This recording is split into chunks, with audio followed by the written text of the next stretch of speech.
చేరువచ్చిన మీకందరికీ వందనములు. 2 దినాల ప్రత్యేక కూడికలలో భాగంగా మొదటి దినము దేవుడు తన కృప ద్వారా చక్కగా జరిగించి, ఈ 2వ దినపు చివరి కూడికకు మనల్ని నడిపించాడు. దేవుడు చేసే ప్రతి కార్యము కూడా చక్కని ప్రారంభమే, చక్కని ముగింపే.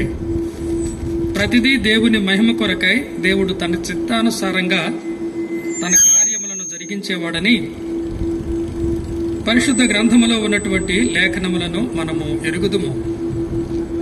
ప్రభువునందు ప్రియమైనటువంటి వారులారా, స్థానిక సంఘము భారముతో ఆశతో ఏర్పాటు చేసినటువంటి ఈ 2 దినాల ప్రత్యేక కూడికల పరంపరలో ఈ చివరి కూడికకు చేరివచ్చినటువంటి మిమ్మును, అదే రీతిగా శబ్దయంత్రము ద్వారా పరిశుద్ధమైనటువంటి జీవము గల దేవుని యొక్క వాక్యాన్ని వినుచు ఉన్నటువంటి వారందరినీ కూడా ప్రేమతో ఆహ్వానిస్తూ ఉన్నాం. దేవుని యొక్క వాక్యము జీవము గలది. దేవుని యొక్క వాక్యము సజీవమైనది. 2 అంచులు గల ఖడ్గము కంటే అది వాడి అయినది. మానవుని యొక్క హృదయములలోనికి దేవుని యొక్క వాక్యము దూసుకుపోయి హృదయ అంతరంగములను పరీక్షించి పరిశోధించి దేవుని సువార్త యందు విశ్వాసముంచినటువంటి వారి యొక్క హృదయాలను మార్చి నూతన సృష్టిగా చేసి పాపిని పరిశుద్ధునిగా మార్చి పరలోక రాజ్యములో చేర్చే శక్తి కలిగినటువంటి వాక్యం. ఆ వాక్యాన్ని నిన్నటి దినమందు ఇదే స్థలములో ప్రకటించడం జరిగింది. అదే రీతిగా ఈ దినమందు కూడా అదే వాక్యాన్ని మీరు వింటూ ఉన్నారు. నిన్నటి దినమందు రాత్రి కాలంలో 2 వర్తమానాలు సువార్త సందేశాలు మనం వినటం జరిగింది. ఒక వర్తమానంలో ప్రభు అయినటువంటి యేసుక్రీస్తు వారు ఎవరు అనే విషయాన్ని గురించి లేఖనాల్ని మనం పరిశీలన చేశాం. ఆయన సృష్టికర్త అయినటువంటి దేవుడు, ఆదియందు ఉన్నవాడు, సమస్తమును తన యొక్క మాట చేతనే సృజించి నిర్వహించుచూ ఉన్నటువంటి సృష్టికర్త అయినటువంటి దేవుడు, నిన్న నేడు నిరంతరము ఏకరీతిగా ఉన్న మారని మార్పు లేనటువంటి దేవుడు, సర్వోన్నతమైనటువంటి స్థలములలో నివసించువాడు, మహిమాపూర్ణుడు, పరిశుద్ధుడు, తాను సృజించినటువంటి మానవులమైనటువంటి మన మీద ఎంతో ప్రేమ కలిగినటువంటి ప్రేమామయుడు, ఆ శాశ్వతమైనటువంటి పరిపూర్ణమైనటువంటి ఆ యొక్క ప్రేమను ఆయన కలువరి శిలువలో రుజువు చేసినటువంటి మనుష్య కుమారుడు అని నిన్నటి దినమందు మనము దేవుని యొక్క లేఖనాన్ని పరిశీలన చేశాం. ఏమిటి దేవుడు మనుష్య కుమారుడు ఏమిటి అని అంటే, ప్రభు అయినటువంటి యేసుక్రీస్తు వారిలో ఉన్నటువంటి ప్రత్యేకత అది. యేసు ప్రభు ఆయన సృష్టికర్త అయినటువంటి దేవుడు, కానీ భూలోకమునకు ఆయన మానవుడుగా దిగి వచ్చాడు. అందువలన ప్రభు అయినటువంటి యేసుక్రీస్తు వారిలో దైవత్వము, అదే రీతిగా మానవత్వము 2 ఆయనలో ఇమిడి ఉన్నాయి. ఆయన నిజమైన దేవుడు, అదే సమయంలో పరిపూర్ణమైనటువంటి పాపరహితుడైనటువంటి మానవుడు. గ్రీక్ ఫిలాసఫర్ అయినటువంటి సోక్రటీస్ ఒకసారి మండు టెండలో మధ్యాహ్న కాలంలో ఒక మార్కెట్లో తాను నిలబడి తన యొక్క చేతిలో ఒక పెద్ద లాంతరు తీసుకొని వెతుకుతూ ఉన్నాడు.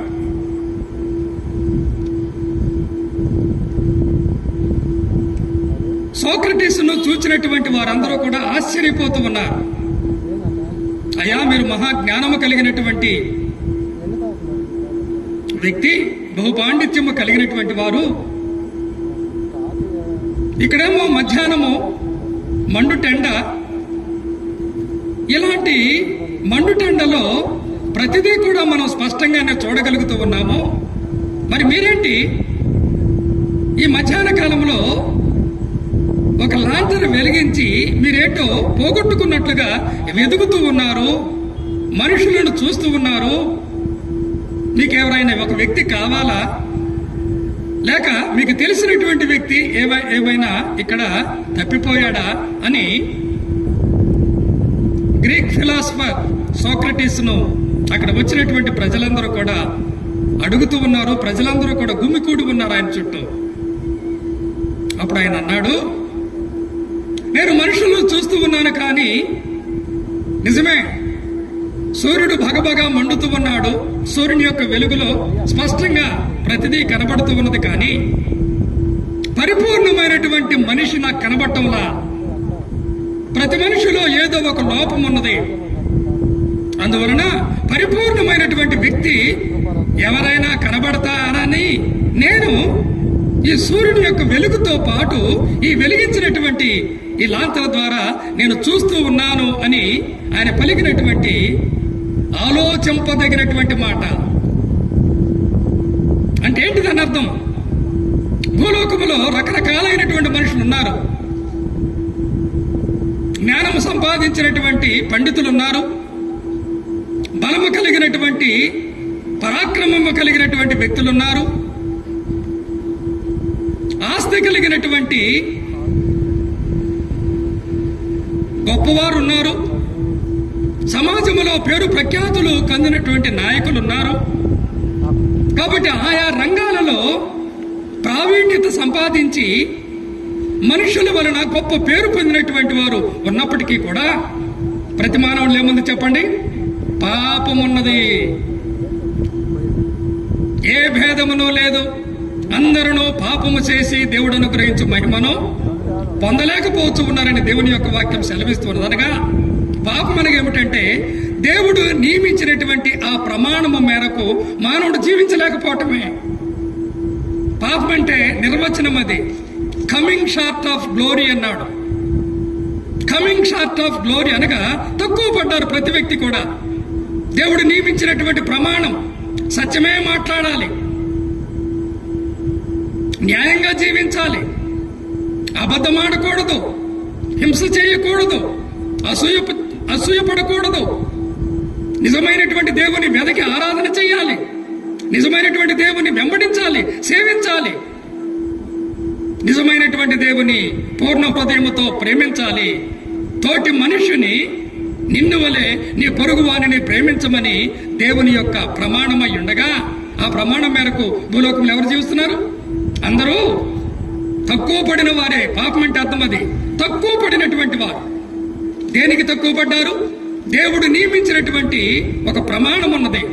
ఆ ప్రమాణము మేరకు భూలోకములో ఎవరూ జీవించలేకపోతున్నారు. అందువల్లనే భూలోకములో సృష్టికర్త అయినటువంటి దేవుడే తగిన కాలమందు అనగా కాలము సంపూర్ణమైనప్పుడు దేవునికి ఒక ప్రణాళిక ఉన్నది. ప్రతిదీ తన ప్రణాళిక చొప్పున, తన సొంత చిత్తము చొప్పున ఆయన కార్యములన్నీ జరిగించే గొప్ప దేవుడు కనుక కాలము సంపూర్ణమైనప్పుడు ఆయన భూలోకములో స్త్రీ సంతానముగా మనుష్య కుమారుడుగా జన్మించినటువంటి లోకరక్షకుడు, కారణ జన్ముడు, పాపములను పరిహరించుట కొరకై, పాపములను తీసివేయట కొరకై లోకములో జన్మించినటువంటి పరిపూర్ణమైనటువంటి మానవుడు, పాపరహితుడు, పవిత్రుడు అయినటువంటి ప్రభు అయినటువంటి యేసుక్రీస్తు వారు మాత్రమే మానవులలో పరిపూర్ణమైనటువంటి మానవుడు. అందుకే పరిశుద్ధ గ్రంథంలో మనం చూసినట్లయితే ఆయనలో ఏ పాపమో లేదు. గమనించాలి. అనగా ఆయన హృదయ అంతరంగాలలో, ఆయన ఆలోచనలో, ఆయన తలంపులలో, ఆయన హృదయంలో ఆయనలో ఏ పాపము లేదు. 2, ఆలోచనలే క్రియల రూపముగా మానవుడు జరిగిస్తూ ఉంటాడు.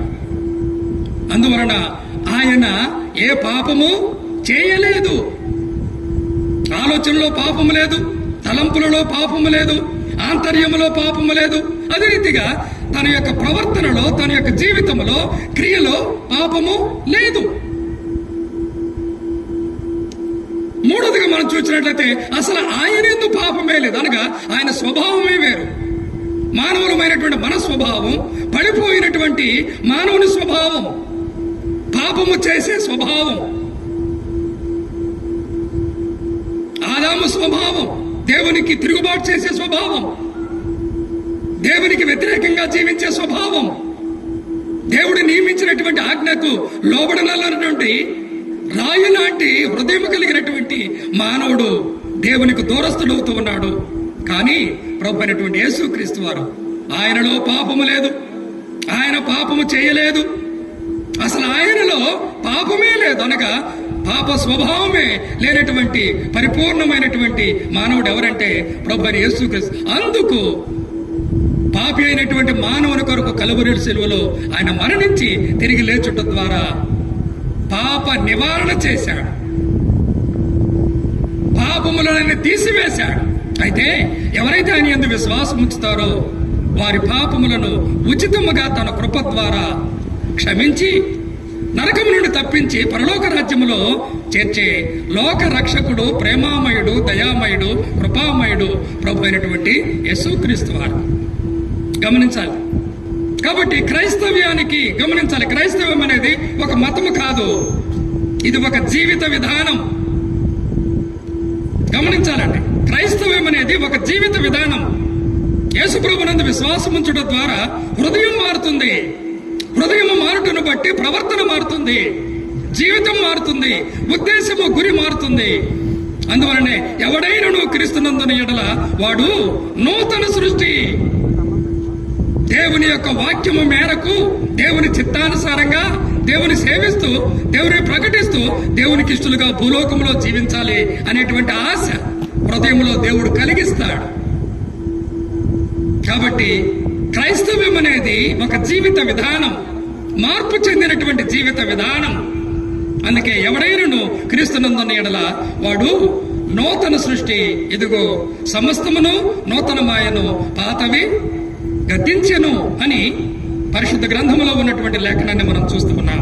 ప్రభునందు ప్రియమైనటువంటి వారులారా, క్రైస్తవ్యానికి మూలం, క్రైస్తవ్యానికి మూల స్తంభాలు లాంటి రెండు సత్యాలు ఉన్నాయి. ఒకటి ప్రభు యేసుక్రీస్తు వారి యొక్క మరణం, యేసుక్రీస్తు వారి యొక్క పునరుద్ధానం. ఈ రెండు మూల స్తంభాల మీదనే క్రైస్తవ్యము ఆధారపడి ఉన్నది. యేసు ప్రభు మరణించకపోతే మానవునికి రక్షణ లేదు. యేసు ప్రభు మరణించి తిరిగి లేవకపోయినట్లయితే మానవునికి పాపక్షమాపణ లేదు.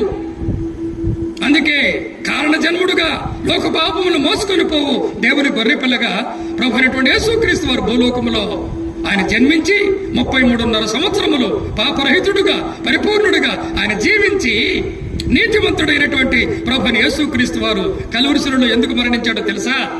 సమస్త మానవాళి పాపము కొరకై. మానవులమైనటువంటి మన యొక్క మరణాన్ని, మన శిక్షను, మన తీర్పును మన మీద పడవలసి ఉండగా మన మీద పడకుండా దానిని ప్రభువే దాని మీద వేసుకున్నట్లుగా, తన మీద వేసుకున్నట్లుగా దేవుని వాక్యములో వ్రాయబడినటువంటి విషయాలు మనం ఎరుగుదాము. ప్రభునందు ప్రియమైనటువంటి వారులారా, ఈ రాత్రి ప్రభు యొక్క పునరుద్ధానాన్ని గురించినటువంటి విషయాలను పరిశుద్ధ గ్రంథములో నుండి మనము పరిశీలన చేద్దాం. ఇది పరిశుద్ధ బైబిల్ అనగా పరిశుద్ధ గ్రంథం. పరిశుద్ధుడైనటువంటి దేవుడే మానవులమైనటువంటి మన క్షేమము కొరకై, మానవులమైనటువంటి మన ప్రయోజనము కొరకై, మన రక్షణ కొరకై ఆయన మన చేతికి అందించినటువంటి దివ్యమైనటువంటి గ్రంథం. ప్రతి మాట పరిశుద్ధమైనది, ప్రతి మాట దైవావేశము వల్ల కలిగింది, మానవుని ఊహకు ఏమాత్రము తావులేనటువంటిది. అందుకే నిరంతరము నిలిచే పవిత్రమైనటువంటి వాక్కులు కలిగినటువంటి ఈ యొక్క పరిశుద్ధ గ్రంథాన్ని ఎవరు చదువుతారో వారు ధన్యులు, ఎవరు వింటారో వారు ధన్యులు, ఎవరు విన్నటువంటి రీతిగా తమ యొక్క జీవితంలో దాన్ని పాటిస్తారో వారు ధన్యులు, ఎవరు ఆ యొక్క అమూల్యమైనటువంటి దేవుని యొక్క వాక్కులను ప్రకటిస్తారో వారు ధన్యులు. అందుకే ఈ రాత్రి యొక్క వాక్యాన్ని వినుచు ఉన్నటువంటి మీరు ధన్యులు. అయితే ఈ ధన్యతలో మీరు ప్రవేశించాలంటే వినటం మాత్రం చాలదు, కానీ ఇంతవరకు యేసు ప్రభువును అంగీకరించినటువంటి వారు, ఆయన లోక రక్షకుడని, నీ పాపముల కొరకు కలువరి శిలువలో మరణించినటువంటి ప్రేమామయుడని, ఆయన మరణించడం మాత్రమే కాక తాను చెప్పినటువంటి రీతిగా మరణించి 3వ దినాన సమాధిని మరణాన్ని జయించి తిరిగి లేచినటువంటి జీవాధిపతి అని, పునరుద్ధానపు శక్తి కలిగినటువంటి దేవుడని, మృత్యుంజయుడని నీవు విశ్వసించిన ఎడల ఈ రాత్రి దేవుడు తన కృప ద్వారా ఉచితంగా గొప్ప రక్షణ నీకు అనుగ్రహిస్తాడు. నీ మీద ఉన్నటువంటి తీర్పు తొలగిపోతుంది. కాబట్టి నువ్వెక్కడికో వెళ్ళక్కర్లేదు. ఉన్న పాటున ఈ క్షణమే ఇప్పుడే నీ పాపం క్షమించుట కొరకాయి ప్రభువైనటువంటి యేసుక్రీస్తు వారు సిద్ధంగా ఉన్నాడు. అవే విషయాలను ఈ రాత్రి మేము ప్రకటన చేస్తూ ఉన్నాం. గమనించండి, మత్తయి సువార్త 12వ అధ్యాయము. బైబిల్ ఉన్నటువంటి వారు దయచేసి మీ బైబిల్ తెరచి చూడాలని కోరుతూ ఉన్నాం. మత్తయి సువార్త 12వ అధ్యాయము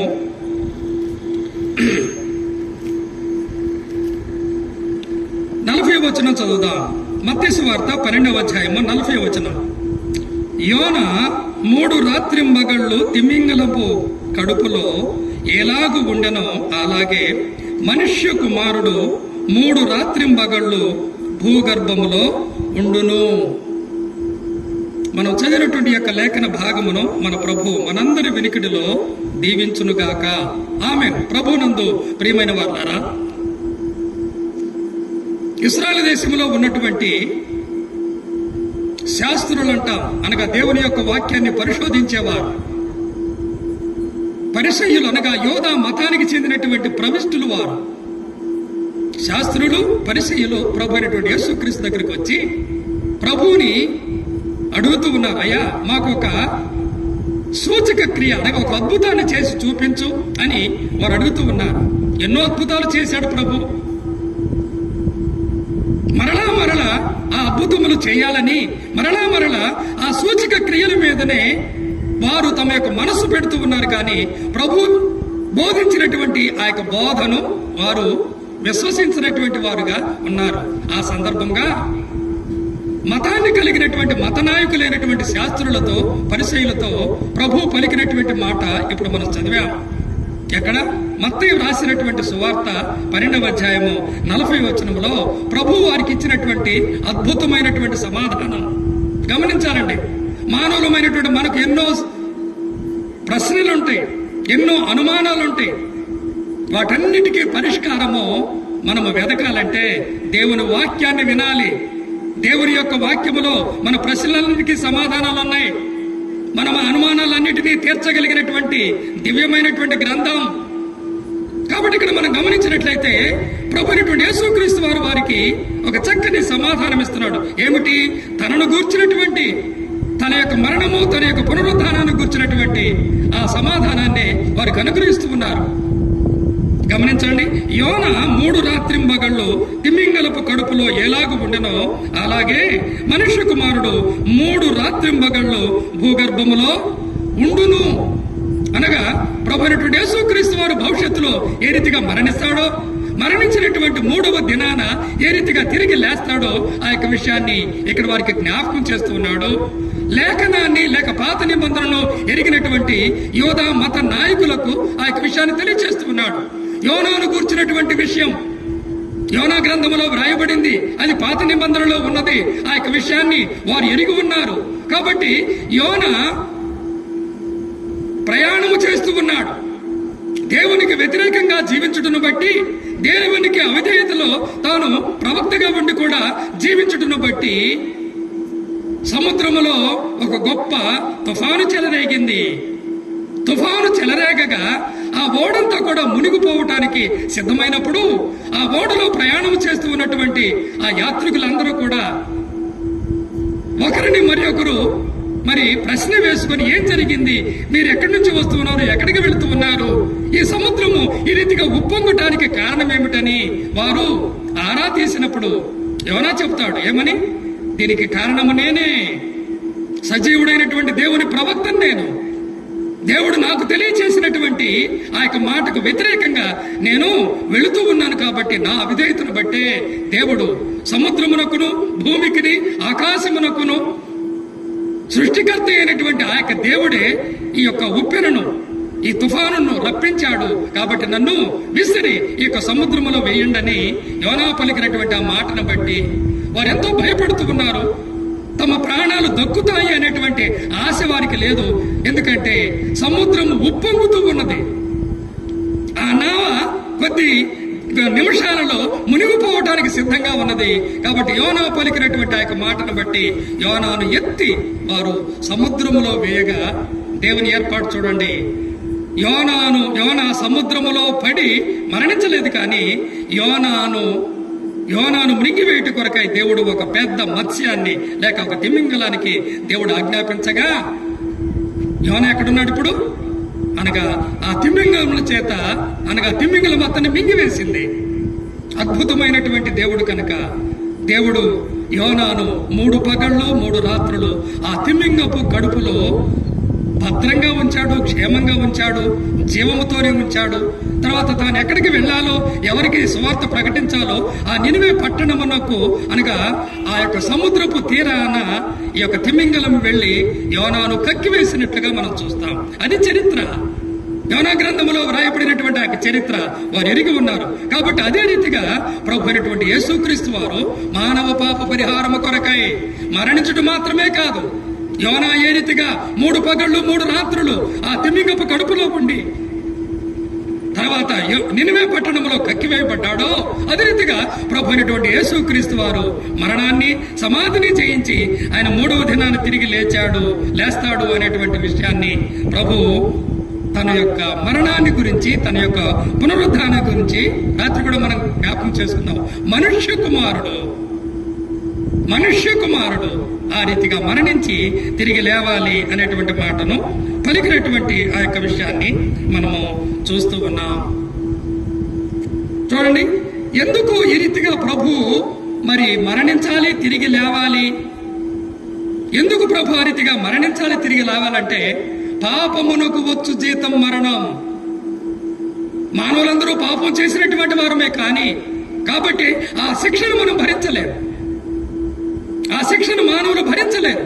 కాబట్టి మానవులమైనటువంటి మన తరపున పాపులమైనటువంటి మనం అనుభవించవలసినటువంటి ఆ శిక్షను ప్రభు అయినటువంటి యేసుక్రీస్తు వారు ఆ కలువరి శిలువలో అనుభవించాడు. మనకు బదులుగా పాపరహితుడు గనక, పరిపూర్ణుడు గనక, నీతిమంతుడు గనక మన మీద పడవలసినటువంటి ఆ శిక్ష అంతా, తీర్పంతా ప్రభు అయినటువంటి యేసుక్రీస్తు వారు శాపగ్రస్తమైనటువంటి మరణాన్ని అనుభవించడం ద్వారా ఆయన మన తరపున ఆ శిక్ష అనుభవించాడు, మరణించాడు. చూడండి, లేఖనములో వ్రాయబడినటువంటి ఆ యొక్క మాటను చూద్దాం. రోమపత్రిక 4వ అధ్యాయము. అనగా ఎందుకు మరణించాడు, ఎందుకు తిరిగి లేచాడు, ఎందుకు మరణించాడు, ఎందుకు తిరిగి లేచాడు, ఎవరి కొరకు మరణించాడు, ఆయన తిరిగి లేచుట ద్వారా ఆయన యందు విశ్వాసం ఉంచిన వారికి ఏమి దొరుకుతుంది? కాబట్టి యేసు ప్రభునందు విశ్వాసం ఉంచితే ఏం ప్రయోజనం? యేసు ప్రభునందు విశ్వాసం ఉంచితే దొరికే మేలేమిటి అనే విషయాన్ని గురించి పరిశుద్ధ గ్రంథము బహు స్పష్టంగా తెలియజేస్తుంది. నిజమే, పాపాలు క్షమించబడతాయి, నరకము తప్పిపోతుంది. నరకము తప్పిపోయి పరలోకములో ప్రవేశిస్తాం, తండ్రితో మనము సమాధాన పడతాం. మన పాపములు క్షమించడం మాత్రమే కాకుండా ప్రభు మనలను పరిశుద్ధులుగా, నీతిమంతులుగా చేస్తాడని దేవుని యొక్క వాక్యము సెలవిస్తూ ఉన్నది. చూడండి, రోమపత్రిక 4వ అధ్యాయము 25వ వచనం. కాబట్టి క్రైస్తవ్యానికి మూల స్తంభాలు లాంటి 2 సత్యాలు: ప్రభు అయినటువంటి యేసుక్రీస్తు వారి యొక్క మరణం, ఆయన యొక్క పునరుద్ధానం. ఎవరి కొరకు మరణించాడు? ఆయన అది గమనించండి. ప్రభు అయినటువంటి యేసుక్రీస్తు వారు మన అపరాధముల నిమిత్తము అప్పగింపబడి. దేనికి అప్పగించబడ్డాడు? యేసు ప్రభు మరణం సామాన్యమైన మరణం కాదండి. ఒక గంటలో జరిగినటువంటిది కాదు, లేక ఒక నిమిషంలో జరిగినటువంటిది కాదు. యేసు ప్రభు 9 గంటలకు సిలువ వేయబడ్డాడు. ఉదయం 9 గంటలకు సిలువ వేయబడ్డాడు. అంతకు మునిపే ఆ రాత్రి అంతా కూడా ఆయన అన్యాయమైనటువంటి తీర్పుకు గురి అయ్యాడు. భారమైనటువంటి ఆ యొక్క సిలువను మోసుకుంటూ వెళ్తూ ఉన్నాడు. భారమైనటువంటి ఆ యొక్క సిలువను మోస్తూ ఆయన తడబడుతూ ఉండగా బలమైనటువంటి రోమా సైనికులు కొరడాల చేత ప్రభువైనటువంటి యేసుక్రీస్తు వారి యొక్క శరీరాన్ని బాధిస్తూ ఉన్నారు. కొరడాల చేత ఆయన శరీరము చీల్చబడుతూ ఉన్నది, రక్తము కారుతూ ఉన్నది. సామాన్యమైన మరణం కాదు, వేదనకరమైన మరణం, శాపగ్రస్తమైనటువంటి మరణం, ఎంతో బాధాకరమైనటువంటి మరణం. నిందకు నా హృదయము బ్రద్దలైపోయినంటాడు. మనుషులు రకరకాలుగా ప్రభును విసర్జించారు, తృణీకరించారు, దుర్భాషలాడారు, దూషించారు, ఆయనను కొట్టారు, ఉమ్మివేశారు, గేలి చేశారు, ఎగతాళి చేశారు. సమస్తాన్ని సహించినటువంటి ప్రభు, వదకు తేబడు గొర్రె పిల్లవలే ప్రభు అయినటువంటి యేసుక్రీస్తు వారు నీ నా రక్షణ కొరకై, సమస్త మానవాళి రక్షణ కొరకై ఆ ఘోరమైనటువంటి మరణాన్ని అనుభవించాడు. అదే ఇక్కడ మనం చూస్తూ ఉన్నాం. ఎందుకు ప్రభు అయినటువంటి యేసుక్రీస్తు వారి మరణమే, ఆయన పునరుద్ధానమే మానవునికి పాప క్షమాపణకు ఆధారం అంటే ఇక్కడ మనం చూస్తూ ఉన్నాం. ఆయన మన అపరాధముల నిమిత్తము అప్పగింపబడి మనము నీతిమంతులముగా తీర్చబడుటకై లేపబడెను. కాబట్టి యేసు ప్రభునందు ఎవరైతే విశ్వాసం ఉంచుతారో వారికి ఏం జరుగుతుంది? పాప క్షమాపణ, నిత్య జీవం, పరలోక భాగ్యం. అంత మాత్రమే. ఇక్కడ రాయబడినటువంటి ఒక మాటను మనం చూసినట్లయితే దేవుని నీతి. గమనించాలండి, రక్షణ అనేది అనేకమైనటువంటి ఆత్మ సంబంధమైనటువంటి దీవెనలను కలిగిస్తూ ఉన్నది. రక్షణలో పరసంబంధమైనటువంటి యొక్క దీవెనలన్నీ కూడా ఇమిడి ఉన్నాయి. పరలోకంలో ప్రవేశిస్తూ ఉన్నాం. రక్షింపబడినటువంటి వారి పేర్లు పరలోకమందు ఉన్నటువంటి జీవగ్రంథంలో వ్రాయబడుతూ ఉన్నాయి. పాపులమైనటువంటి మనము నీతిమంతులుగా తీర్చబడుతూ ఉన్నాం. పాపులమైనటువంటి మనము పవిత్రులుగా చేయబడుతూ ఉన్నాం. ఎంతకాలానికి? సదాకాలానికి. కాబట్టి పాత నిబంధనలో ఛాయగా అర్పించబడినటువంటి ఆ బలులన్నీ కూడా అసంపూర్ణమైనవే, కానీ పరిపూర్ణమైనటువంటి బలి ప్రభు అయినటువంటి యేసుక్రీస్తు వారి బలి. కాబట్టి ఆయన ఒక్కసారే సదాకాలమునకు సరిపడు బలియాగంగా కలువరి శిలువలో మన కొరకు మరణించాడని దైవ గ్రంథమైనటువంటి బైబిల్ ఓ స్పష్టంగా తెలియచేస్తుంది. ఆయన మన అపరాధముల నిమిత్తము అప్పగింపబడి మనలను నీతిమంతులుగా తీర్చుట కొరకై ఆయన తిరిగి లేచెను అనేటువంటి మాటను ప్రియమైన సహోదరుడా సహోదరి, చేరి వచ్చిన వారిలో ఇంకా ప్రభువునందు విశ్వాసం ఉంచిన వారు ఎంతో భారముతో, ఎంతో ఖర్చుతో, ఎంతో ఆశతో, ఎంతో ప్రేమతో స్థానిక సంఘము ఏర్పాటు చేసి ఈ సువార్తను మరి ప్రకటిస్తూ ఉండగా నమ్మనటువంటి వారు నమ్మాలని, నరకానికి వెళ్లే కొందరైనా కానీ ప్రభువును అంగీకరించి ఈ రాత్రి పరలోకములో ప్రవేశించాలని, దేవుని చేత నీతిమంతులుగా తీర్చబడాలని సంఘము యొక్క ప్రేమ ఉంటగా ప్రియమైనటువంటి వారలారా, ఈ సత్యాన్ని గ్రహించండి. రేపు మనది కానే కాదు. ఈ గొప్ప రక్షణను దేవుడు మీ యొద్దకు తీసుకుని, మీ హృదయం యొద్దకు దీన్ని తీసుకుని వచ్చి ఉండగా దయచేసి దీనిని త్రోసివేయవద్దు. దయచేసి మీరు నిర్లక్ష్యము చేయవద్దు. ఈ రక్షణను మీరు వాయిదా వేయద్దని ప్రేమతో మేము బ్రతిమలాడుతూ ఉన్నాం. యేసు ప్రభు మరణించింది మన అపరాధముల కొరకు. ఆయన శాపగ్రస్తమైన మరణాన్ని అనుభవించాడు. ఆయన మరణానికి నాకేమి సంబంధమని అనకూడదు. దేవుడు ఆజ్ఞాపిస్తూ ఉన్నాడు. ఏమిటి ఆజ్ఞ? ఈనాడు నరకానికి వెళ్లేటువంటి వారు ఎందుకు వెళ్తున్నారో తెలుసా? మారు మనసు పొందకుండా దేవుని యొక్క సువార్త అనేక సార్లు విన్నప్పటికీ కూడా యేసు ప్రభునందు విశ్వాసము ఉంచనందువలన వారు నరకానికి వెళుతూ ఉన్నారని దేవుని యొక్క వాక్యం సెలవిస్తూ ఉన్నది. కాబట్టి అందరూ అంతటా మారు మనసు పొందాలని దేవుడు ఆజ్ఞాపిస్తూ ఉన్నాడు. ఇది దేవుని ఆజ్ఞ. యేసు ప్రభు నీ కొరకు మరణించాడు, నేను నీతిమంతులుగా చేయుట కొరకాయ ఆయన తిరిగి లేచాడు కనుక నీవు మారు మనసు పొందనగా నీ పాపముల విషయమై పశ్చాత్తాపపడి ప్రభు వైపు తిరిగి ప్రభువును నీ సొంత రక్షకునిగా నీ హృదయంలో చేర్చుకోవాలనేది దేవుని ఆజ్ఞ. నీవు నశించడం దేవునికి ఇష్టం లేదు. మనల్ని సృజించినటువంటి సృష్టికర్తగా, పరమ తండ్రిగా మానవులమైనటువంటి మన మీద దేవునికి ఉన్నటువంటి ప్రేమ. అందుకే అందరూ అంతటా మారు మనసు పొందవల్లని దేవుడు ఆజ్ఞాపిస్తూ ఉన్నాడు. అందుకే ప్రపంచమంతటా సువార్త నేడు మారుమ్రోగుతున్నది. కారణం ఏంటి? ఇది దేవుని చిత్తం, ఇది దేవుని ఆజ్ఞ. మీరు సర్వలోకానికి వెళ్ళండి, సర్వ సృష్టికి సువార్తను ప్రకటించండి. నమ్మినటువంటి వారికి రక్షణ, నమ్మని వానికి తిరిగే లేదండి. నమ్మని వారికి శిక్ష. ఒక వ్యక్తి తన పాపంలోనే మరణించినట్లయితే, యేసుప్రభుని అంగీకరించకుండా తన పాపంలోనే అవిశ్వాసిగా మరణించినట్లయితే అతడు వెళ్లేది నిత్య నరకానికి. నిత్య నరకం అంటే ఏంటి? అగ్నిగుండం. ఎంతకాలం? యుగయుగాలు. ఏముంటది అక్కడ? అక్కడ అగ్ని ఆరదు, పురుగు చావదు, వేదనకరమైనటువంటి స్థలమని దేవుని యొక్క వాక్యం సెలవిస్తుంది. కాబట్టి నీ నిత్యత్వాన్ని నిర్ణయించేది నువ్వు చేసే ఈ రాత్రి నువ్వు చేసే తీర్మానం మీదనే. యేసు ప్రభువుని అంగీకరిస్తే ఆ నరకం తప్పిపోతుంది. నీవేదో చేయనక్కర్లేదు, ఏదో ఖర్చు పెట్టక్కర్లేదు, నీవెక్కడెక్కడికో వెళ్లాల్సినటువంటి అవసరం కూడా లేదు. ఉన్నపాటున నేడనే సమయం ఉండగానే ప్రభువుని అంగీకరిస్తే ప్రభువు నీ పాపాలు క్షమించుట కొరకై ఆయన సిద్ధముగా ఉన్నాడు. ఆయన సిద్ధముగా ఉన్నాడు. చూడండి, కాబట్టి ప్రభు మరణించింది, ఆయన తిరిగి లేచింది నీ కోసమే, నా కోసమే, మన కోసమేని దేవుని యొక్క వాక్యం సెలవిస్తుంది. చూడండి, యోహాను సువార్త బహు స్పష్టంగా దేవుని యొక్క వాక్యము మానవులమైనటువంటి మనమందరము అర్థము చేసుకోవటానికి బహు సులభంగా వ్రాయబడినటువంటి దైవ గ్రంథం ఇది. ఇందులో జటిలమైనటువంటి విషయాలంటూ ఏమీ లేవు.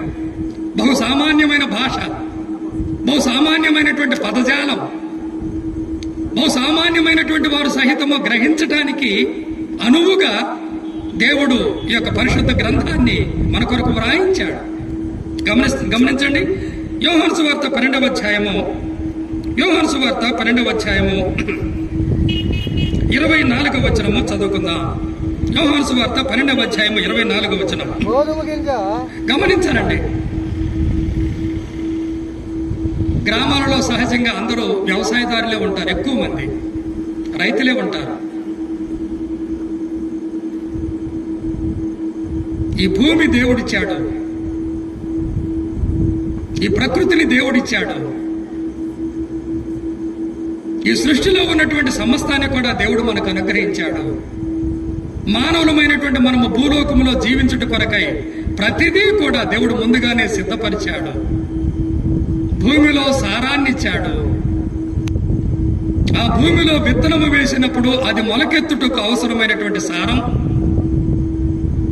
భూమిలో విత్తబడినటువంటి ఆ యొక్క విత్తనము మొలకెత్తుటకు అవసరమైనటువంటి వాతావరణం, తగినటువంటి వేడి, ఎండ, గాలి, అదే రీతిగా తగిన సమయంలో వర్షం ఎవరిస్తున్నారు? ఆలోచన చేయండి. ఈ ఋతువులను మారుస్తూ ఉన్నది ఎవరు? దినదినము మనం చూస్తూ ఉన్నటువంటి యొక్క ప్రకృతిలో మనము పీలుస్తూ ఉన్నటువంటి గాలి, మనము త్రాగుతూ ఉన్నటువంటి నీరు, మనము నివాసముంటూ ఉన్నటువంటి ఈ యొక్క భూమి. కాబట్టి భూమి నుండి వస్తూ ఉన్నటువంటి యొక్క పంట ఎవరిస్తున్నారు? గమనించాలండి, దేవుడే. మానవులమైనటువంటి మన మీద దేవునికి ఉన్నటువంటి ఆ యొక్క గొప్ప ప్రేమను గమనించాలి, గొప్ప ప్రేమను గమనించాలి. కాబట్టి దానంతటదే సృష్టిలో ఇవి లేవండి. వీటిని కలుగు చేసినటువంటి సృష్టికర్త యొక్క జ్ఞానం, సృష్టికర్త అయినటువంటి దేవుడు మానవులమైనటువంటి మన మీద కలిగి ఉన్నటువంటి ప్రేమను బట్టి ఈ అనుకూలమైనటువంటి వాతావరణం, భూమిలోనే, భూగోళంలోనే ఈ వాతావరణం. చంద్రమండలాలకు వెళుతూ ఉన్నారు, ఏయో గ్రహాలకు వెళుతూ ఉన్నారు. అక్కడ మానవులు నివసించుటకు యోగ్యమైనటువంటి వాతావరణం నిలయలేదు. భూమి సృష్టి అంతటికీ కూడా అనగా దేవుడు తన యొక్క ప్రేమను ప్రత్యేకంగా మానవులమైనటువంటి మనకు నివాసయోగ్యమైనటువంటి గ్రహంగా దీన్ని మార్చాడు. గమనిస్తూ ఉన్నారా? కాబట్టి మనము ప్రతి సంవత్సరము, రైతులైనటువంటి వారు ప్రతి సంవత్సరము విత్తనాలు విత్తుతూనే ఉంటారు, పంట కోస్తూనే ఉంటారు. వేసేది ఒక విత్తనం, వచ్చే ఆ యొక్క ఫలం ఎంత, వచ్చే ఆ యొక్క పంట ఎంత ప్రభు చెబుతూ ఉన్నాడు. తనను తాను ఒక గోధుమ గింజతో పోల్చుకొని ప్రభు అయినటువంటి యేసుక్రీస్తు వారు చెబుతూ ఉన్నటువంటి అందరికీ అర్థమయ్యేటువంటి రీతిగా మన కళ్ళ ఎదుట మనం చూస్తూ ఉన్నటువంటి యొక్క పైరులు, ఈ యొక్క పొలాలు, వాటిని చూచినప్పుడు ఆ యొక్క వృక్షాలు, ఆ చెట్లు, వాటి ఫలాలను మనం అనుభవిస్తూ ఉన్నాం. కాబట్టి ఒకటే విత్తనం, కానీ ఫలాలన్నీ అదే రీతిగా ప్రభు అయినటువంటి యేసుక్రీస్తు వారు మరణించుట ద్వారా, ఆయన తిరిగి లేచుట ద్వారా ఆయన ఎందుకు విశ్వాసం ఉంచినటువంటి వారు ఎంతమంది భూలోకములో కోకొల్లలో నేడు కోటాను కోట్ల మంది ప్రపంచంలో ప్రభునందు విశ్వాసం ఉంచి రక్షింపబడినటువంటి వారు ఉన్నారు. దేవుని ప్రజగా చేయబడ్డారు. క్రీస్తు రక్తము చేత కడుగుబడి పరిశుద్ధులుగా నీతిమంతులుగా చేయబడి పరలోకాన్ని స్వతంత్రించుకున్నారు. రక్షణ భాగ్యాన్ని పొందినటువంటి వారు ఇక్కడ చేరి వచ్చినటువంటి వారిలో అనేకులమైనటువంటి మేము ఆ రీతిగా రక్షింపబడిన వారమే. ఆ అనుభవంతోనే ఆ రక్షణ ఆనందము కలిగినటువంటి వారమై ఈ భాగ్యం, ఈ వరం, ఈ యొక్క దీవెన మీరు కూడా పొందాలనే ఉద్దేశంతో ఈ రాత్రి ఈ సువార్తను మేము మీకు ప్రకటన చేస్తూ ఉన్నాం. పరలోకము ఉచితంగా దేవుడు నీకు అనుగ్రహించుట కొరకై నేడు సిద్ధముగా ఉన్నాడు. పాపములు క్షమించుటకు సిద్ధమైనటువంటి మనస్సు కలిగిన వాడు తన 2 చేతులు చాపి ఆయన పిలుస్తూ ఉన్నాడు. ఇది పరలోకపు ఆహ్వానం. ఇది మానవులమైనటువంటి మా సువార్త కాదు, మేము చెప్పే ఈ సందేశము కాదు. ఇది దేవుని సందేశాన్ని సాధనాలుగా వ్యక్తులముగా ప్రకటన చేస్తున్నాము కానీ సాధనముగా మేము ఉన్నాము కానీ సువార్త సందేశము ఆ రక్షణ దేవునిది. గమనించాలండి. యోహాను సువార్త 12వ అధ్యాయము 24వ వచనంలో రాయబడినటువంటి మాట, గోధుమ గింజ భూమిలో పడి చావకుండిన ఎడల అది ఒంటిగానే ఉండును, అది చచ్చిన ఎడల విస్తారముగా ఫలించును. యేసు అందుకు మరణించింది. అనగా విత్తనము భూమిలో వేసినప్పుడు మొదట అది చావాలి. చచ్చిన తర్వాతే ఆ మొలక పైకి వస్తుంది. ఆ తర్వాత అది ఒక పెద్ద చెట్టుగా, ఒక మొక్కగా ఎదిగి తగిన కాలం అది ఫలిస్తుంది. అదే రీతిగా నశిస్తూ ఉన్నటువంటి మానవుడు రక్షింపబడాలంటే ప్రభు అయినటువంటి యేసుక్రీస్తు వారి యొక్క మరణాన్ని, పునరుద్ధానాన్ని వారు అంగీకరించాలి, విశ్వసించాలి. అలాంటి వారు నరకాన్ని తప్పించుకొని పరలోక రాజ్యంలో ప్రవేశిస్తారని దేవుని యొక్క వాక్యము సెలవిస్తూ ఉన్నది. చూడండి, కొన్ని విషయాలు మనము ఆలోచన చేద్దాం. కాబట్టి ప్రపంచంలో ఈ పునరుద్ధానాన్ని గురించి తెలియచేసే ఏకైక గ్రంథం పరిశుద్ధ గ్రంథమే.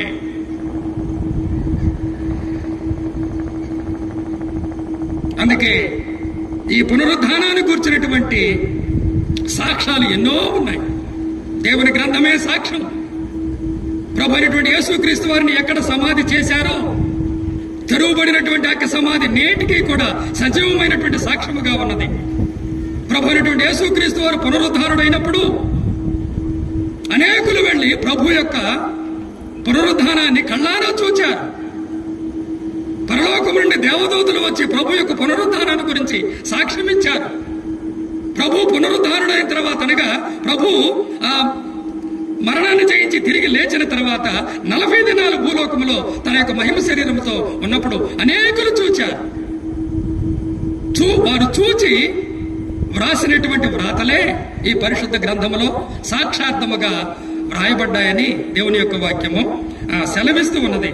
ప్రియమైన సహోదరుడా, సహోదరి, 1 కొరింథీ పత్రిక అంతా కూడా, 1 కొరింథీ పత్రిక 15వ అధ్యాయం అంతా కూడా ప్రభు అయినటువంటి యేసుక్రీస్తు వారి యొక్క పునరుద్ధానం, ఆయన యందు విశ్వాసం ఉంచినటువంటి వారు ఏ రీతిగా తిరిగి లేపబడతారో గమనించాలండి. రక్షింపబడినటువంటి విశ్వాసులమైనటువంటి మనకు ఉన్నటువంటి నిరీక్షణ ఏమిటి అంటే భూలోకము మనకు శాశ్వతం కాదు. భూలోకములో మనము తాత్కాలికముగా యాత్రికులుగా ఉంటూ ఉన్నాం, పరదేశులుగా ఉంటూ ఉన్నాం. మన నిత్య నివాసం ఎక్కడా? మన పౌరసత్వం ఎక్కడా? పరలోకములో మన పౌరసత్వం. కాబట్టి మన నిత్య నివాసము పరలోకమే. ఎలా ప్రవేశిస్తాం? ఈ శరీరాలతో కాదు, మాంసయుక్తమైనటువంటి యొక్క శరీరాలు కాదు. రక్త మాంసములు దేవుని రాజ్యమును స్వతంత్రించుకొని నేరవు. అది పరిశుద్ధమైన రాజ్యం, అది పరలోక రాజ్యం, మహిమ కలిగినటువంటి రాజ్యం, పాపము ప్రవేశించలేనటువంటి రాజ్యం, నీతి నివసించే రాజ్యం. ఆ రాజ్యంలో ప్రవేశించాలంటే ఈ శరీరము మార్చబడాలి. ఎప్పుడు జరుగుతుంది? అందుకే ప్రభు భూలోకమునకు, అనగా సంఘము కొరకు దిగి వచ్చినప్పుడు ఆర్భాటముతోను, ప్రధాన దూత శబ్దముతోను, దేవుని పోరుతోను పరలోకము నుండి ప్రభు దిగి వస్తాడే, మేఘమండలం మీదకి వస్తాడే. అప్పుడు క్రీస్తునందుండి మృతులైనటువంటి వారు మొదట లేస్తారు. ఎలాంటి శరీరం? మహిమ శరీరం, ఘనమైన శరీరం, బలమైన శరీరం. రెప్పపాటులో ప్రపంచములో ప్రభువునందు నిద్రించినటువంటి విశ్వాసులందరూ, నూతన నిబంధన విశ్వాసులందరూ రెప్పపాటులో వారి శరీరాలు కుడిపోయి ఉన్నాయి. అయినా శూన్యములో నుండి సమస్తమును సృజించినటువంటి సృష్టికర్త అయినటువంటి దేవుని యొక్క మాట తెలియచేసే లేఖన సత్యం.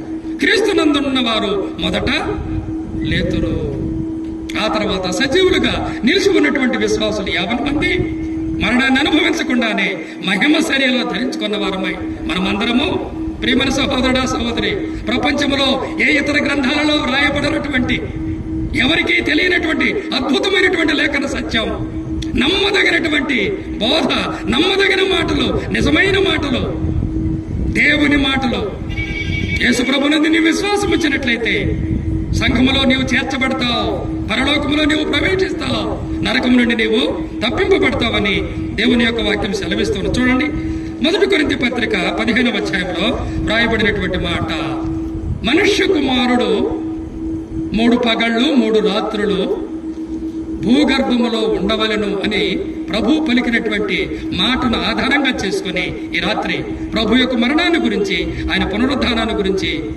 దేవుని యొక్క వాక్యములో ఉన్న విషయాలను, ఆ సువార్తను ప్రకటన చేస్తూ ఉన్నాను. ప్రభు ఎందుకు మరణించాడు, ఆయన ఎందుకు తిరిగి లేచాడు, ఎప్పుడు తిరిగి లేచాడు, దీనికి సాక్ష్యాధారాలు ఏమిటి, దీనివల్ల నశించే మానవునికి కలిగే ప్రయోజనం ఏమిటి, ఈ విషయాలను మనం పరిశీలన చేస్తూ ఉన్నాం. 1 కొరింథీ పత్రిక 15వ అధ్యాయము, 1 కొరింథీ పత్రిక 15వ అధ్యాయము 17వ వచనం చదువుకుందాం. 1 కొరింథీ పత్రిక 15వ అధ్యాయము 17వ వచనం గమనించాలండి. అనగా అద్దము లాంటి దేవుని యొక్క వాక్యములో ఏమాత్రమో మోమాటము లేకుండా, ఏమాత్రమో సందేహించడానికి వీలు లేకుండా వ్రాయబడినటువంటి అమూల్యమైనటువంటి సత్యాలండి. పాపాన్ని పాపంగానే దేవుడు చూపిస్తూ ఉన్నాడు, పాపానికి విరుగుడేమిటో దేవుడు చూపిస్తూ ఉన్నాడు, నరకము నుండి తప్పించబడి పరలోకములో ప్రవేశించడానికి మార్గం ఏమిటో ప్రభు స్పష్టంగా వ్రాస్తూ ఉన్నటువంటి విషయాలను మనం చూస్తూ ఉన్నాం. 15వ అధ్యాయం అంతా కూడా పునరుద్ధానాన్ని గురించినటువంటి విషయం, అద్భుతమైనటువంటి విషయం. 15వ అధ్యాయం 17వ వచనంలో, క్రీస్తు లేపబడని ఎడల మీ విశ్వాసం వ్యర్థమే. గమనిస్తున్నారా? క్రీస్తు లేపబడని ఎడల మీ విశ్వాసము వ్యర్థమే, మీరింకను మీ పాపములోనే ఉన్నారు. అంతేకాదు, క్రీస్తునందు నిద్రించిన వారును నశించిరి. అందుకే విశ్వసించినటువంటి దేవుని బిడ్డలకు ఉన్నటువంటి నిరీక్షణ, ఈ నిరీక్షణకు ఆధారం ప్రభు అయినటువంటి యేసుక్రీస్తు వారు మరణించి తిరిగి లేవటం. అందుకే 15వ అధ్యాయం 20వ వచనంలో రాయబడినటువంటి మాట, 15వ అధ్యాయం 20వ వచనంలో రాయబడినటువంటి మాట, అనగా పునరుద్ధానపు ఆవశ్యకత, పునరుద్ధానపు అవసరము ఎలా అని వివరించుకుంటూ ఆ విషయాలను వాదిస్తూ ఇప్పుడు ప్రభు యొక్క పునరుద్ధానాన్ని గురించి అపోస్తులైనటువంటి పౌలు బహు స్పష్టంగా వివరిస్తూ ఉన్నాడు. ఇప్పుడైతే గమనించాలండి, క్రైస్తవులు అయినటువంటి వారి యొక్క మరణము, భౌతికమైనటువంటి మరణము నిద్రతో పోల్చబడింది. మన స్నేహితుడైనటువంటి లాజరు నిద్రించుతూ ఉన్నాడు, రండి అతని మేల్కొల్ప వెళ్ళుదుము అన్నాడు. స్టెఫెను ఈ మాటలు పలికి నిద్రించను అని మనం చూస్తాం. కాబట్టి క్రైస్తవుల యొక్క మరణం, ప్రభునందు విశ్వాసం వచ్చినటువంటి క్రైస్తవ విశ్వాసం యొక్క మరణం నిద్రతో పోల్చబడింది. ఏమిటి దాని అర్థం? నిద్రించినటువంటి వ్యక్తి ఏ రీతిగా కొంత సమయానికి తిరిగి లేస్తాడో, అదే రీతిగా ప్రభునందు నిద్రించినటువంటి వారి యొక్క శరీరాలు, అనగా వారి ఆత్మలేమో వెంటనే పరదేశకు వెళుతూ ఉన్నాయి, కానీ శరీరము పాత పెట్టబడుతుంది, అది విశ్రాంతి తీసుకుంటుంది, అది నిద్రిస్తూ ఉన్నట్లుగా ఉంటుంది. అయితే ప్రభు యొక్క స్వరాన్ని 2వ రాకడలో వారు విని ఆ శరీరాలు లేపబడతాయి. అది ఇక్కడ రాయబడినటువంటి మాట. ఇప్పుడైతే నిద్రించిన వారిలో ప్రథమ ఫలముగా క్రీస్తు మృతులలో నుండి లేపబడి ఉన్నాడు. 21వ వచనం, మనుష్యుని ద్వారా మరణము వచ్చిన కనుక మనుష్యుని ద్వారానే మృతుల పునరుద్ధానమును, అనగా మొదటి మానవుడైనటువంటి ఆదాము ద్వారా కలిగినటువంటి మరణం, ఆ మరణము ద్వారా మానవులమైనటువంటి మనమందరము కూడా మరణము చేత బంధింపబడ్డాం. మరణము బలమైనది, పాపం బలమైనది. అయితే మరణము కంటే పాపము కంటే బలవంతుడైనటువంటి పరిశుద్ధుడైనటువంటి యేసుక్రీస్తు వారు మరణాన్ని, సాతానును ఆయన జయించి తిరిగి లేచాడు. కాబట్టి ఇక్కడ మనం గమనించినట్లయితే మనుషుల ద్వారా మరణం వచ్చింది, కానీ మనుషుల ద్వారానే మృతుల పునరుద్ధానము. అందుకే యేసు ప్రభు ఎవరంటే రెండవ మనుష్యుడు. గమనించండి, ఆదామునందు మనం ఏదైతే పోగొట్టుకున్నామో దానంతటిని కూడా దానికి మించినటువంటి దీవెన ప్రభు అయినటువంటి యేసుక్రీస్తునందు మనం పొందగలం. ఆదామునందు మరణం, ఆదామునందు పాపం, కానీ యేసు ప్రభునందు విశ్వాసం ఉంచుట ద్వారా ఈయన రెండవ మనుష్యుడు, ఈయన కడపటి ఆదాము. ఈయనందు విశ్వాసం ఉంచుట ద్వారా పాపం కొట్టివేయబడుతూ ఉన్నది. నిత్య జీవాన్ని, నీతిని, పరిశుద్ధతను, విమోచనను మనము సంపాదించుకుంటున్నాం అనేటువంటి మాట ఇక్కడ రాస్తూ ఉన్నాం. అంత మాత్రమే కాదు, అక్కడ 23వ వచనం కూడా చదవాలి. 23వ వచనం గమనించండి. విశ్వసించిన ప్రతివాడును తన వరుసలోనే ఇదే నిరీక్షణ, ఇదే నిరీక్షణ. అందుకే సమాధి చేసేదందుకు ఇది దేవుని యొక్క వాక్యము చెప్పే లేఖన సత్యం. ఒక విత్తనాన్ని ఏ రీతిగా భూమిలో నాటుతామో అదే రీతిగా విశ్వాసం వచ్చినటువంటి విశ్వాసి ఈ లోకాన్ని విడిచినప్పుడు, మరణించినప్పుడు అతని యొక్క శరీరాన్ని ఒక విత్తనములాగా నాటుతాము. అది ఎప్పుడు మొలకెత్తుతుంది? నీతి సూర్యుడు, ఇప్పుడే మనం విన్నాం, ఆయన మేఘమండలం మీదకు వచ్చి ఆయన నరులారా తిరిగి రండని లేక ఆర్భాటముతో ప్రభు పిలిచినప్పుడు, అప్పుడు ఆయన యందు విశ్వాసం ఉంచి మృతి నమ్మినటువంటి వారందరూ కూడా వారి వారి వరుసలలో ప్రతివాడును తన వరుసలలో బ్రతికింపబడును. ప్రథమ ఫలము క్రీస్తు. తర్వాత క్రీస్తు వచ్చినప్పుడు ఆయన వారు బ్రతికింపబడుదురు అని ఈ యొక్క లేఖనాన్ని మనం చూస్తూ ఉన్నాం. ప్రభునందు ఆ ప్రియమైనటువంటి వారులారా, ఈ రాత్రి అద్భుతమైనటువంటి ఈ సువార్త దేవుని వాక్యములో నుండి స్థానిక సంఘము ద్వారా మరి ప్రకటన చేయించి ఉండగా నమ్మనటువంటి వారు, ఇంకా యేసు ప్రభుని సొంత రక్షకునిగా అంగీకరించినటువంటి వారు దయచేసి మీ పాపాన్ని యేసు ప్రభు సన్నిధిలో ఒప్పుకొని మీ పాపం విషయమై పశ్చాత్తాపడి ప్రభును మీ సొంత రక్షకునిగా అంగీకరించి రక్షింపబడాలని ప్రభునామమున మీకు తెలియజేస్తూ ఉన్నాం. గమనించండి, అపోస్తుల కార్యములు 17వ అధ్యాయము. సమయమైంది కనుక నేను ముగిస్తూ ఉన్నాను. 1-2 విషయాలు చెప్పి అపోస్తుల కార్యములు 17వ అధ్యాయము. అపోస్తుల కార్యములు 17వ అధ్యాయము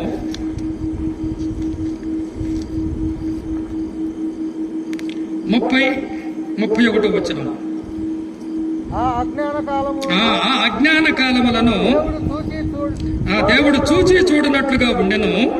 గమనించాలండి, ఇప్పుడైతే అంతటను అందరూ గమనించాలి. అంతటా మినహాయింపు అంటే ఏమీ లేదు. ప్రపంచమంతటా ఏ గ్రామమైనా, ఏ పట్టణమైనా, ఏ దేశమైనా, ఏ రాష్ట్రమైనా, ఏ మతమైనా, ఏ భాష అయినా, ఏ జాతి అయినా, అంతటా అంతటను అందరును. ఇది దేవుని ఆజ్ఞ. గమనించాలండి, ఇది దేవుని ఆజ్ఞ. ప్రభుత్వం నియమించినటువంటి ఆజ్ఞనే ధిక్కరిస్తే శిక్ష ఉందా లేదా? ఈ ఆజ్ఞ ఎవరిది? సృష్టికర్త అయినటువంటి దేవుని ఆజ్ఞ. మానవుని సృష్టించినటువంటి సృష్టికర్త అయినటువంటి దేవుని ఆజ్ఞ. మానవుని క్షేమము కొరకై ఆయన ఇచ్చినటువంటి ఆజ్ఞ.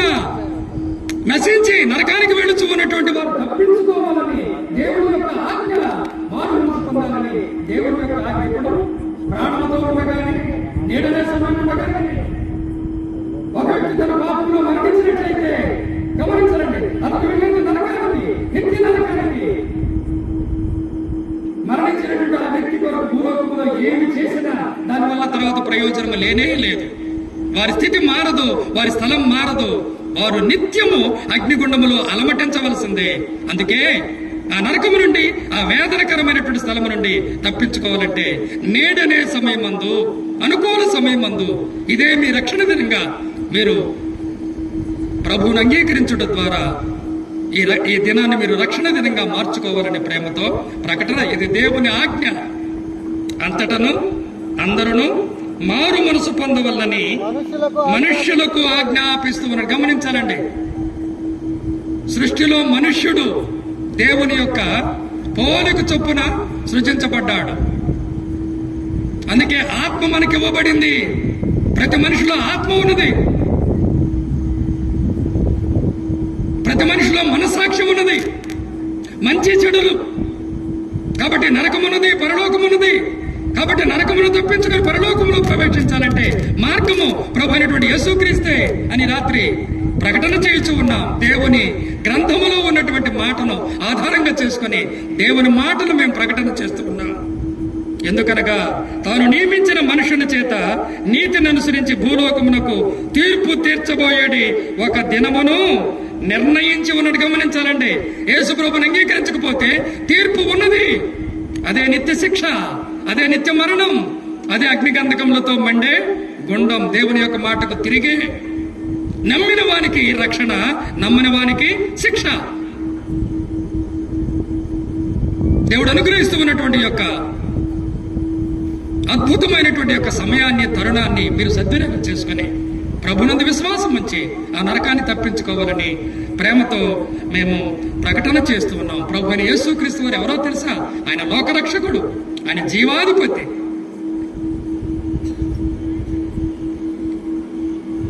రెండవ తిమోతి పత్రిక యేసు ప్రభు ఎవరు? కాబట్టి ఆయన మరణించి తిరిగి లేచుట ద్వారా ఏం చేశాడో చూడండి. 2వ తిమోతి పత్రిక 1వ అధ్యాయము 9-10 వచనాలు కలిసి ఉన్నాయి.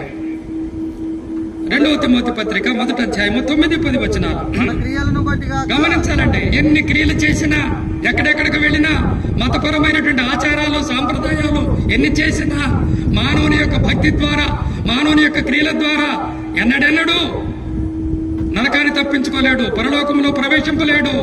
ఒకటే మార్గం, అన్ని మార్గాలే ఒకటే మార్గం, ఏకైక మార్గం, ఏకైక రక్షకుడు దేవుడొక్కడే. దేవునికి నీ నరులకును మధ్యవర్తి ఒక్కడే. ఆయన క్రీస్తు యేసును నాడు అందరి కొరకు విమోచన క్రయధనంగా తన ప్రాణాన్ని పెట్టినటువంటి లోకరక్షకుడు నిన్ను రక్షించుట కొరకాయి ఈ రాత్రి తన వాక్యము ద్వారా నిన్ను పిలుస్తూ ఉన్నాడు. ఇది దేవుని పిలుపు, ఇది దేవుని ఆహ్వానం. పరలోకములో నీకు ప్రవేశించుట కొరకాయి దేవుడు నీకు ఇస్తూ ఉన్నటువంటి అద్భుతమైనటువంటి అవకాశం. సదాకాలము నిత్యము పరదేశంలో సంతోషంగా, సమాధానంగా జీవించుట కొరకాయి దేవుడు అనుగ్రహిస్తున్నటువంటి ఒక అద్భుతమైనటువంటి అవకాశం, తరుణం. ఎవరు? యేసు ప్రభు. ఇక్కడ గమనించినట్లయితే మన క్రియలను బట్టి కాక తన స్వకీయ సంకల్పమును బట్టి అనాది కాలముననే క్రీస్తు యేసునందు మనకు అనుగ్రహింపబడినది, క్రీస్తు యేసును మన రక్షకుని ప్రత్యక్షత వలన బయలుపరచబడినదినైనా తన కృపను బట్టి మనలను రక్షించి పరిశుద్ధమైన పిలుపుతో ఆయన మనలను పిలిచెను. గమనించండి, ఆ క్రీస్తు యేసు మరణమును నిరర్ధకము చేసి, గమనించాలండి, మరణాన్ని నిరర్ధకము చేసిన యేసయ్య జీవాధిపతి ప్రేమామయుడు నిన్ను పిలుస్తూ ఉన్నాడు. ఆయన మరణమును నిరర్ధకము చేసి ఏం తీసుకుని వచ్చాడు? ఆయన మరణమును నిరర్ధకము చేసి జీవమును అక్షయతను సువార్త వలన వెలుగులోనికి తెచ్చాడు. కాబట్టి ఈ సువార్త నీ విశ్వసించినట్లయితే మరణమును దేవుడు తొలగిస్తాడు, తీసివేస్తాడు. నీ పాపములన్నిటినీ క్షమిస్తాడు, సదాకాలం క్షమిస్తాడు. నిత్య రక్షణ, నిత్య విమోచన, పరలోక భాగ్యాన్ని ఉచితముగా అనుగ్రహిస్తాడు. నిత్య జీవాన్ని నీవు స్వతంత్రించుకుంటావు. అక్షయత, గమనించండి, అక్షయత అంటే ఇక నాశనం అంటూ ఉండనే ఉండదు. నిత్య జీవం అంటగా యుగయుగాలు దేవుడితో పాటు ఉండే గొప్ప భాగ్యాన్ని దేవుడు అనుగ్రహించుట కొరకాయి ఆయన సిద్ధముగా ఉండగా ఈ రాత్రి ఆ సువార్తను ప్రకటన చేస్తూ ఉన్నాం. కాబట్టి చేరి వచ్చిన వారిలో, ఈ శబ్దయంత్రము ద్వారా ఈ సువార్తను విరుచు ఉన్నటువంటి వారిలో మరొకసారి ప్రభు నామమున మేము బ్రతిమలాడుతూ ఉన్నాం. ఇంత గొప్ప రక్షణ మీరు నిర్లక్ష్యం చేయకూడదని, ఇదే అనుకూల సమయమని ప్రభు మీకు సువార్తను వినిపిస్తూ ఉండగా ప్రభునందు విశ్వాసం ఉంచి, యేసు ప్రభునందు విశ్వాసం ఉంచి, ఆయన మరణ పునరుద్ధారమునందు విశ్వాసం ఉంచి దేవుడు తన కృప ద్వారా అనుగ్రహించు నిత్య రక్షణ, నిత్య జీవాన్ని మీరు పొందాలని, నరకాన్ని మీరు తప్పించుకోవాలని ప్రేమతో ప్రకటన చేస్తూ ఈ సువార్త సందేశాన్ని ముగిస్తూ ఉన్నాం. ఒక చిన్న మాట ప్రార్థన చేసి ఈ యొక్క రెండవ సందేశంలోనికి మనం వెళ్దాం. ప్రకటింపబడినటువంటి దేవుని సువార్తను ప్రభువే వినేవారి హృదయాలలో విశ్వాసము పుట్టించున్నట్లుగా తన యొక్క ఆత్మకార్యాన్ని జరిగించునుగాక. ప్రార్థన. జీవాధిపతి అయిన మా తండ్రి, మహిమగల నీ నామమునకు స్తోత్రాలు. సర్వమును సృజించినటువంటి సృష్టికర్తమైనటువంటి దేవా, ప్రతి మానవుడు పాపములోనే జన్మించి జీవించి పాపములో వచ్చు జీతమైనటువంటి మరణమునకు పాత్రుడై ఉండగా, ఆ మరణమైనటువంటి నిత్య మరణము నుండి, నరకము నుండి ప్రతి మానవుని విమోచించుట కొరకై ప్రభా, కలువరి శిలువలో ఏ పాపం ఎరిగినటువంటి నీవు మరణించడం మాత్రమే కాక, యోనా ఏ రీతిగా 3 పగళ్ళు 3 రాత్రులు తిమింగలపు కడుపులో ఉన్నాడో, అదే రీతిగా 3 పగళ్ళు 3 రాత్రులు ప్రభా మరణించి సమాధి చేయబడి భూగర్భములో ఉండి 3వ దినాన జయశాలిగా మరణాన్ని, అపవాదిని ఓడించి తిరిగి లేచినటువంటి సజీవుడవు, మృత్యుంజయుడవు